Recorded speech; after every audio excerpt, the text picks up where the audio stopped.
Mr. Chancellor, it gives me great pleasure and it's a great honor to present Professor Sir Christopher Ricks.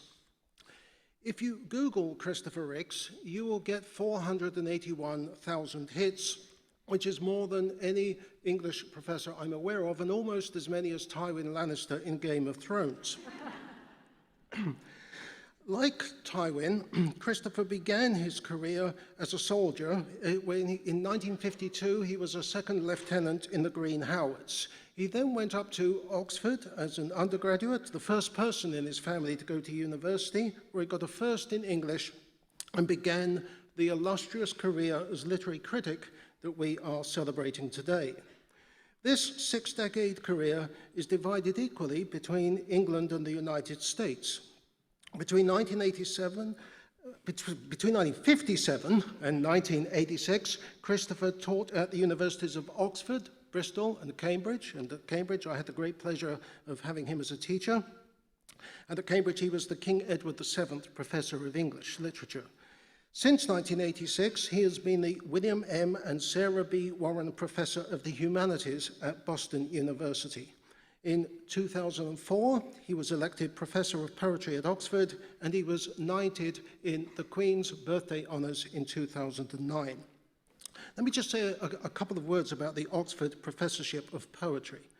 This chair was created in 1708, and previous chair holders have been some truly celebrated poets. To name just a few: Matthew Arnold, Cecil Day Lewis, W.H. Auden, Robert Graves, the late Sir Seamus Heaney, and the late Sir Geoffrey Hill. Sir Christopher is a critic, not a poet, but he has done great service to both poetry and poets.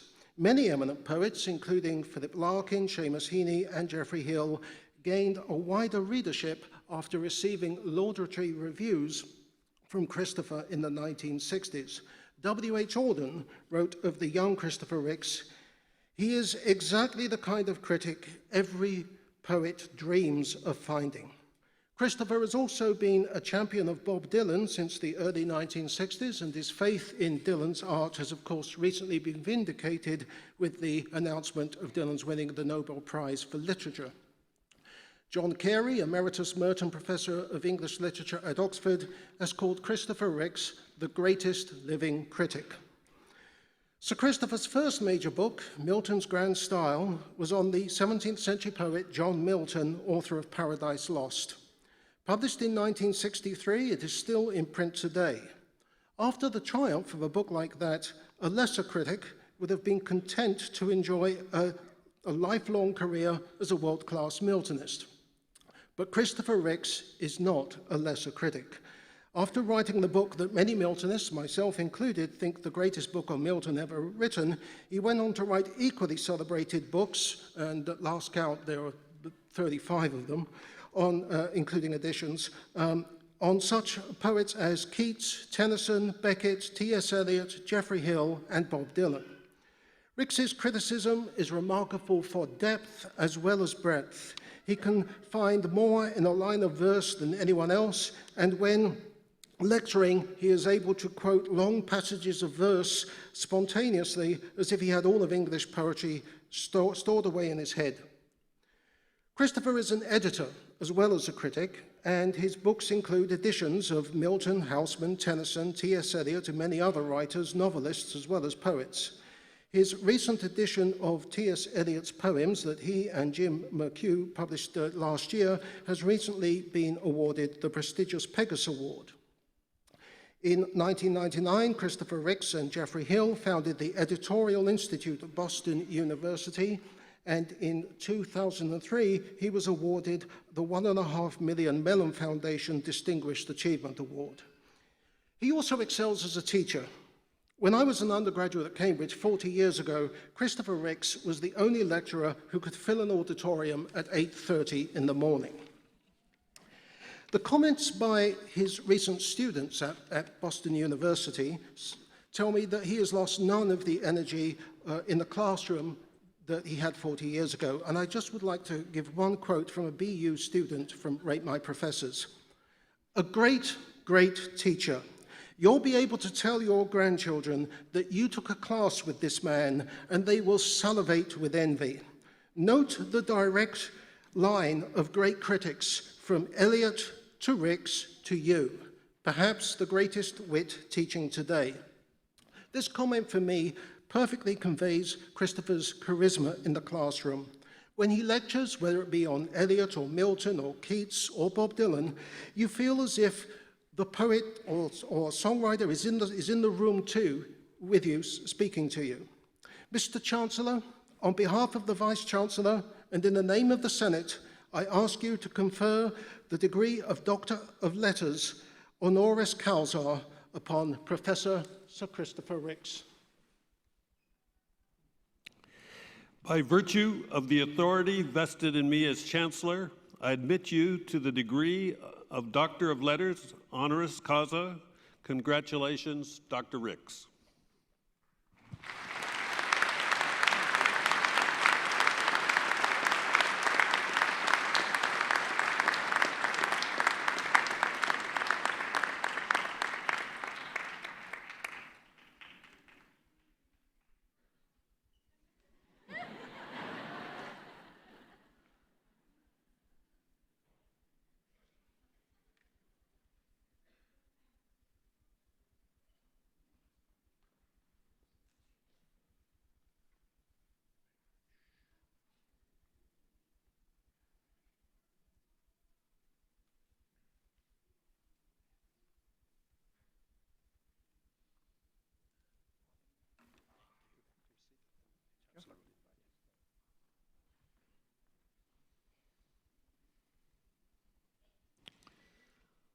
On behalf of all assembled here today, I should now like to invite our newest alumnus, Dr. Christopher Ricks, to address Convocation.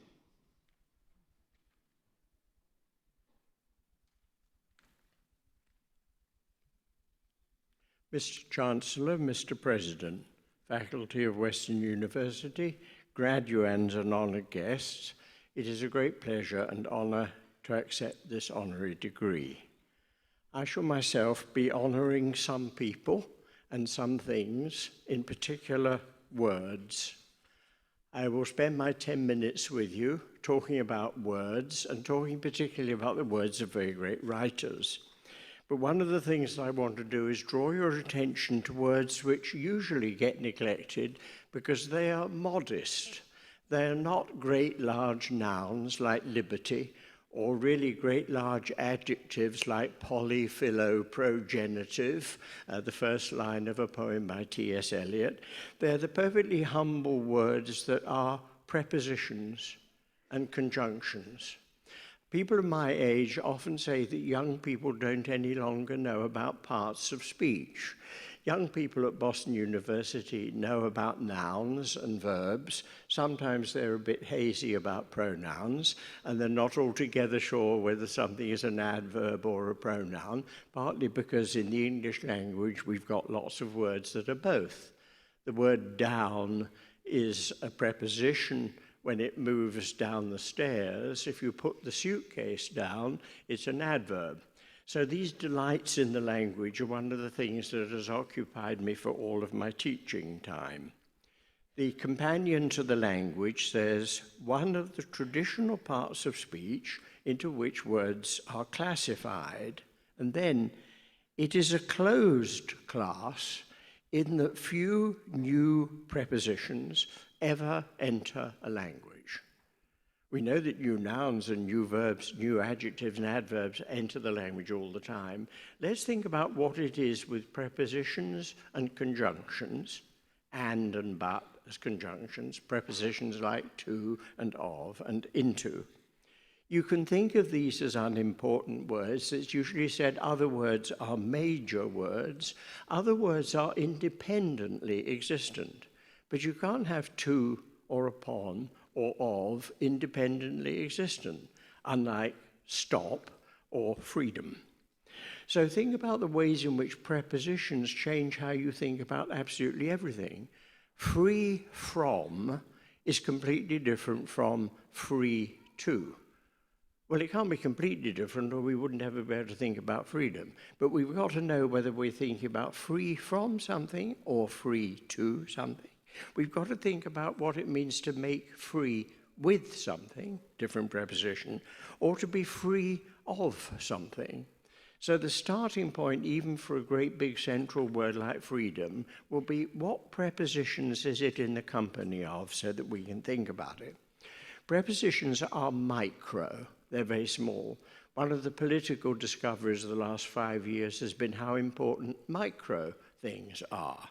You have read, as I have, about microaggression, micro-invalidation, micro-insult, micro-assault. Things can be very small and very, very potent.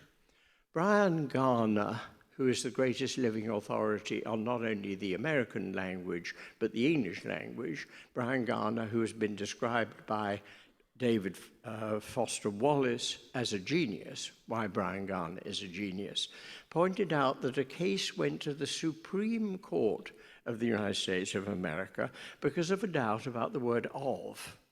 And the phrase is this: any officer of the United States or any agency thereof.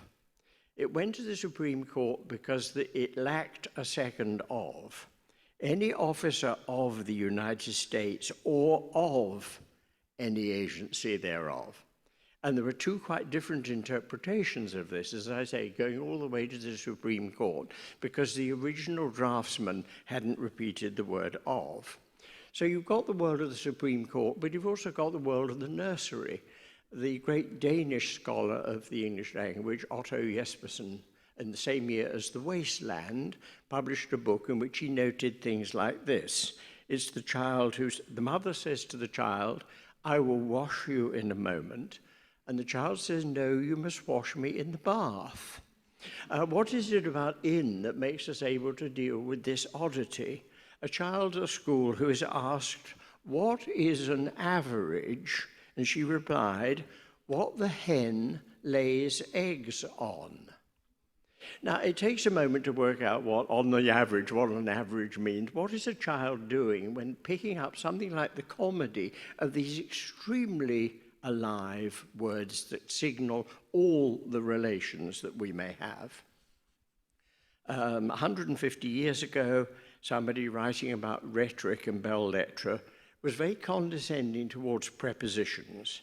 He says they have no import of their own, but only serve to point out the relations of other words, a word which does not by itself produce any idea, nor form any picture to the fancy. So the first person I want to honor today is somebody who rose to that challenge and gave us pictures, or rather gave us 15 relief prints in color of great beauty of some prepositions. His name is Klaus Meyer. He died a dozen years ago, has this very beautiful book called Prepositions, which gives you pictures of, and at, and by, and despite, and in, and with, and to, and off. The obituary for this wonderful artist rightly talked about how it was enchanting and profoundly original idea. What can we find out about language and about the visual arts by having something which is a picture of a preposition? Impossible, and then, as art is always finding, possible in some very, very imaginative and ingenious way. William James, the great creator of psychology, not just as a university discipline, but as a whole body of thought, wrote this: "We ought to say a feeling of and, a feeling of if, a feeling of but, and a feeling of by, quite as readily as we say a feeling of blue or a feeling of cold. Yet we do not. So inveterate has our habit become of recognizing the existence of the substantive parts of speech only, that language almost refuses to lend itself to any other use." Now, the great philosopher Wittgenstein, like all great philosophers, has a deeply poetical side. He kept coming up with very, very beautiful figures of speech to describe language to us. So one of them is this: the difference between parts of speech, remind you, between, say, a noun and a verb, or a verb and an adverb. The difference between parts of speech is comparable to the differences between chessmen, but also to the even greater distance between a chessman and the chessboard. Now that seems to me a very deep thought. What is the chessboard? The chessboard is the organization of relations. The chessboard is the staple without which you wouldn't be able to play chess at all. It is not a chess man, but it is the condition for being able to play chess. And the point would be that words like in and of, or and but, play the part in our lives that the chessboard plays in playing chess. Wittgenstein elsewhere says you should think about language as lots and lots of handles. Words are different kinds of handles. Some of them are switches which are either on or off. Some of them are rotatory. Some of them do this, some of them do that. So it's another whole way of thinking what words are. And one of his finest examples, I think, of a figure of speech to explain what language is. Language is like a collection of very various tools. In the toolbox, there's a hammer, a saw, a rule, a lead, a glue pot, and glue. He points out the tools are like one another, they have relationships, but at the same time, there's something very elusive about the relationships. What he doesn't say, and what I would wish him to have said, is that some of the most important words in our language are not like tools, they're like nails. A nail is not a tool. A screw is not a tool. A hinge is not a tool. And these are the great words which consistently are condescended to because it's as if they're like servants. They are the servants of the language. They tend to be forgotten except on occasions on which you thank the servants for having made something possible. They are the greatest service industry for any language is all those words which challenge you to imagine a picture of them. So I want to end by just on this occasion on which I'm honored to be honored, I want to honor some great writers about whom I've written and who have meant a great deal to me. The first is Samuel Beckett. Samuel Beckett honoring James Joyce, Beckett in his 70s then, for the centenary of James Joyce's birth, centenary in 1982. He sent one sentence: "I welcome this occasion to bow once again before I go, deep down, before his heroic work, heroic being." It seems to be a majestic sentence. It depends on the fact that before is both time and place. Before I bow before him, before I go. Deep down is how I bow and where I am going. The centenary of birth always reminding you of death. What happens then is a reminder that a preposition means simply putting before. You preposition it and so on. So the word before, time and space and so on. I welcome this occasion to bow once again before I go, deep down before his heroic work, heroic being. That's Beckett. Here's Milton, and I bring up Milton because in John Leonard, this university has not only one of the great Milton scholars of our time, but one of the great Milton scholars ever. It is inconceivable to me that in 100 years' time, John Leonard's work on Milton will not be being honored in a great many places if people are still reading at all. So this is the Fallen Angels in Paradise Lost. They've had a poetry reading, and then they go to a philosophy seminar, and they're sort of in the University of Hell down there, and they have a seminar after the poetry reading. In discourse more sweet, for eloquence the soul, song charms the sense, others apart sat on a hill retired, in thoughts more elevate, and reasoned high of providence, foreknowledge, will, and fate, fixed fate, free will, foreknowledge absolute, and found no end in wandering mazes lost. Now, what was said beautifully in the middle of the 18th century about that? Others apart sat on a hill, retired, in thoughts more elevate. It depends on the move from on to in, and in the 18th century, Jonathan Richardson said, though the text does not say it, the reader will from the words naturally be led to imagine some were retired in thought, as well as from the company. So the way in which that hinge holds together these different thoughts of Milton's, about the fallen angels and how they think. William Wordsworth, one of his great lines, sensations sweet, felt in the heart and felt along the blood. Now, it's very strange. You expect it to be felt in the blood. No, what do you expect? You think along will go with the blood, because veins and arteries carry blood along. What Wordsworth gives you is the transposal of that. Felt in the blood and felt along the heart, because there is no blood that is not going to or coming from your heart, and the reciprocity of the veins and arteries in the heart is so total that it's more beautiful to simply switch the prepositions, give you something which is not. Along the heart is an extraordinary description. But I want to end with Bob Dylan. This is the opening. I beg your pardon, this is not the opening. This is part of It's All Right, Ma. Temptation, I'm not going to sing it, do not worry.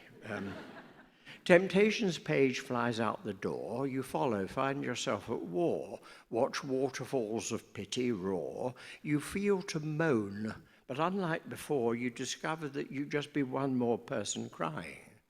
So don't fear if you hear a foreign sound to your ear. It's all right, Ma, I'm only sighing. Now, for me, the beauty of that is simply in the prepositions. Don't fear if you hear a foreign sound to your ear. You can hear a sound in your ear, or you can hear a sound that is foreign to your ear, but you can't hear a foreign sound to your ear unless you want to convey this strange foreignness with which these things work. The humblest words in the language by a great writer are among the greatest resources that the writer has. I'm very pleased that Dylan won the Nobel Prize. I wish that he would tell the Swedish Academy that he is grateful and is going to be there on December the 10th in Stockholm. I shall be there on December the 10th in Stockholm.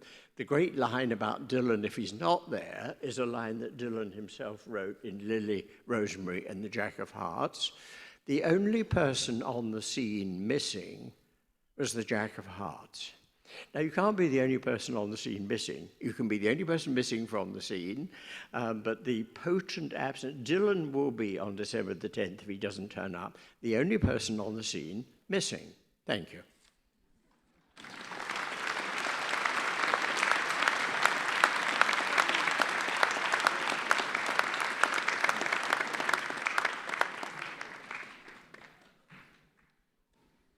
Thank you, Sir Christopher, for your beautiful address.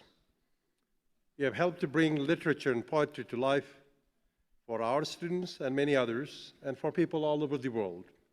In your address this afternoon, you have brought words to life for all of us to enjoy.